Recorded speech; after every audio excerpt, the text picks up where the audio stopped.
என் நெஞ்சம் நிறைந்த வணக்கத்தை தெரிவித்துக் கொண்டேன்.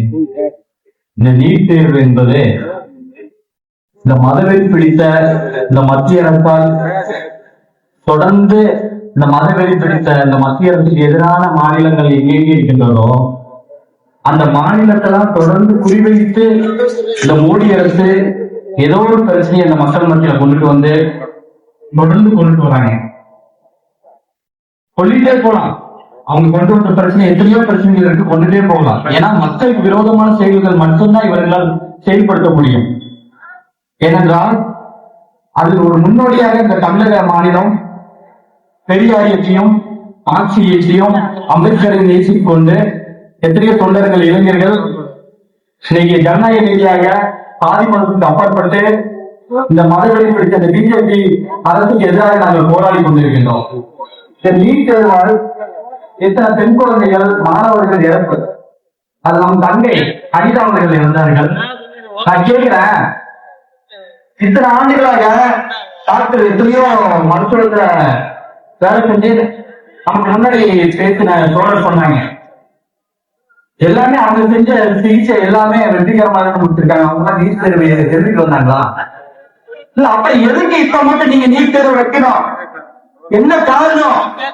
அப்போ பணக்காரர்கள், கோடிக்கணக்கான பணக்காரர்கள் மட்டும்தான் அவங்க குழந்தைகளோ பெண் குழந்தைகளோ ஆண் குழந்தைகளோ அவங்க மட்டும்தான் இங்க மருத்துவராக ஆக முடிய வேண்டும் என்ற ஒரு எண்ணத்தோடு இந்த பிஜேபி அரசு இந்த மதவெறி பிடித்த அரசு தொடர்ந்து செயல்பட்டுக் கொண்டிருக்கின்றன. ஒரு கூலி தொழிலாளி, ஒரு விவசாயத்தில் பிறந்த ஒரு அப்பா அம்மா கஷ்டப்பட்டு வளர்த்தாங்க. நம்ம பையனை டாக்டர் ஆக்கி பார்க்கல, நம்ம பிள்ளைய டாக்டர் ஆக்கி பார்க்கல. ஆனா அவங்களால எப்படி நீட் தேர்வு வைக்கும்போது எப்படி வர முடியும்? அப்ப பணம் இருக்கிறவங்க எந்த நேரம் சாதிக்கலாம். அப்ப மருத்துவமாக இருக்கட்டும், கல்வியாக இருக்கட்டும், இன்னும் எத்தனையாக இருந்தாலும் அனைத்து மக்களுக்கான சம உரிமையாக இருக்க வேண்டும். ஆனால் இந்த மோடி அரசு எப்போது ஆட்சிக்கு வந்ததோ அதிலிருந்து அளவு மறுக்கப்பட்டது. பணமுள்ளவர்களுக்கு மட்டுமே இங்கே உரிமை, பதவியில்லாத நபர்கள் நீங்கள் எக்கேறி போய் கெட்டு போனால் பரவாயில்ல, நீங்கள் ஓட்டு போடுவதற்கு மட்டும்தான் இந்த ஏழை எளிய மக்களாக ஒரு பொருட்டாக வச்சிருக்கிறாங்க இந்த மத்திய அரசு. அதிமுக ஆட்சியாக இருக்கட்டும், திமுக ஆட்சியாக இருக்கட்டும், இந்த பிஜேபி அரசு எப்போதும் நம் தமிழகத்தில் ஏதோ ஒரு அதிமுக முழுமையாக அடிமையாக போயிடுச்சு. அதனால் இதுக்கு முன்னாடி இருந்த திமுக ஆட்சியில பிஜேபி அரசு இந்த மக்களுக்கு எதிரான விஷயங்கள் ஒரு சின்ன விஷயம் செய்தாலும் உடனடியாக முதல்வர் ஸ்டாலின் அவர்கள் அப்ப இருந்த முதல்வர் ஸ்டாலின் அவர்கள் அறிக்கை விடுவார். அதனால் மக்களால் தேர்ந்தெடுக்கப்பட்ட இப்போதைய முதல்வர் மதிப்புக்குரிய அண்ணன் விஜய் அவர்கள் மக்கள் தேர்ந்தெடுக்கப்பட்டாங்க. எங்களை போன்ற நாங்க திமுக சேர்ந்தவங்க கிடையாது, அண்ணா திமுக சேர்ந்தவங்க கிடையாது, எந்த கட்சியை சார்ந்தவங்களும் கிடையாது. நான் பெரியார் தொண்டன், நான் அம்பேத்கர் தொண்டன், மார்க்சிய தொண்டன். நான் சொல்றேன், நானும் நேசித்தேன். ஒரு மூன்றாவது ஒரு அமைப்பு வேணும், தமிழகத்துக்கு வேணும்னு நினைச்சோம்.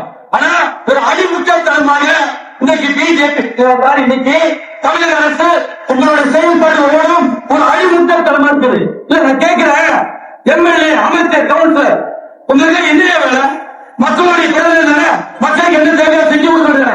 ஏன்னா பணத்தை பார்த்துட்டு அங்க போய் கண்ணீர் வச்சுட்டு இருக்கிறான். மக்களுக்கு ஒரு பிரதிநிதியை இருக்க முடியும்? இல்ல, நான் கேட்கிறேன், இந்த டிவிக்கு கட்சியினுடைய பிரதிநிதிகளை பார்த்து கேட்கிறேன், இந்த அமைச்சர்களை பார்த்து கேட்கிறேன், இந்த எம்எல்ஏகளை பார்த்து கேட்கிறேன், நம்மளுடைய முதல்வர் இந்தியை பார்த்து கேட்கிறேன். இதுல உங்களுடைய லட்சண போக்கா இல்ல உங்க அரசோட லட்சண போக்கா? நீட் தேர்வு எங்களுடைய ஏழை குழந்தைகள் படிக்க முடியல. அதனால் மதிப்புக்குரிய முதல்வர் அவர்களே, நீங்கள் புதிதாக இன்னைக்கு தமிழகத்தை ஆள வேண்டும் என்று அனைத்து மக்களால் தேர்ந்தெடுக்கப்பட்ட ஒரு தலைவராக இருக்கிறீங்க. இதுதான் எங்களுடைய கம்யூனிஸ்ட் கட்சி, எங்களுடைய தாய் கட்சி. 18 வருஷம் அலையிலிருந்து நாங்கள் வந்தாச்சு.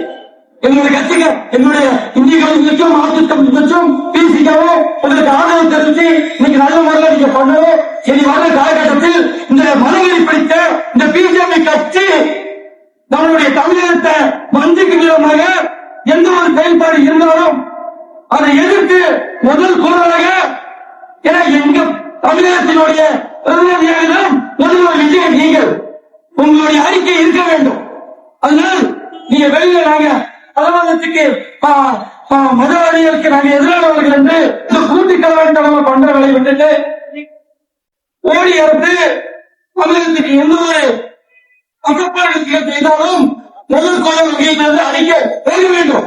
ஏனென்றால் இதுக்கு முன்னாடி இருந்த திமுக அரசு மதிப்புக்குரிய முதல்வர் ஸ்டாலின் அவர்கள் அந்த அறிக்கை கொடுத்தார்கள். அதனால் உங்களுடைய அறிக்கை தொடர்ந்து பிஜேபி எதிராக இருக்க வேண்டும்.